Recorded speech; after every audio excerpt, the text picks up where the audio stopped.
Yes, mga ka-boomers, magandang umaga po sa inyong lahat. Ito, meron po tayo ditong headlight cleaning. Ito pong headlight na to mga ka-boomers, ito po yung may smoke block siya sa loob. Pero yung nasa ibabaw niya, ayan makikita nyo naninilaw. Tatanggalin lang po natin yung naninilaw sa ibabaw. Yan po yung before, ito po yung after, pinakikita ko po sa inyo.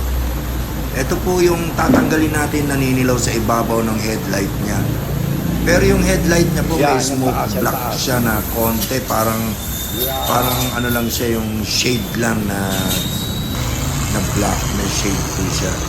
Kaya yan, para mailabas natin yung shade niya na black, para mawala yung dilaw, kailangan natin i-buffing. Ayan, binabuffing po natin yan. Makikita niyo mga kabugers. Si Jobel po ang tumitira nito, isang ano rin natin, magaling din na detailer natin.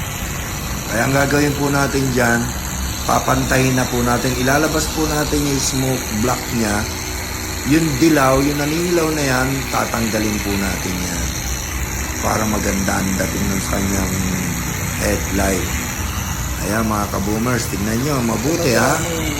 Ayan, makikita nyo, pakikita ko sa inyo yung before and after niyan. Ayan. Ayan po, talagang binubusisi po natin yan para hindi tayo, para naman medyo sulit yung ating customer. Ayan. Nakikita nyo. Ayan po yung before na hindi pa po natin nagagalaw. Ayan, makikita nyo, naninilaw oh. Eto na po yung nagalaw natin. Tingnan nyo, ayan oh, lumabas yung smoke block niya na konti. Pero maganda na po siya, pantay na po siya. Ayan, nawala yung dilaw-dilaw niya. Naninilaw, ayan mga ka-boomers.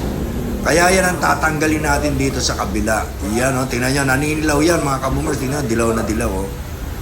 Ayan po. Ayun lang mga ka-boomers, pinakita ko lang sa inyo yung before and after. Before, after, ayan po, maganda na po siya. Salamat po.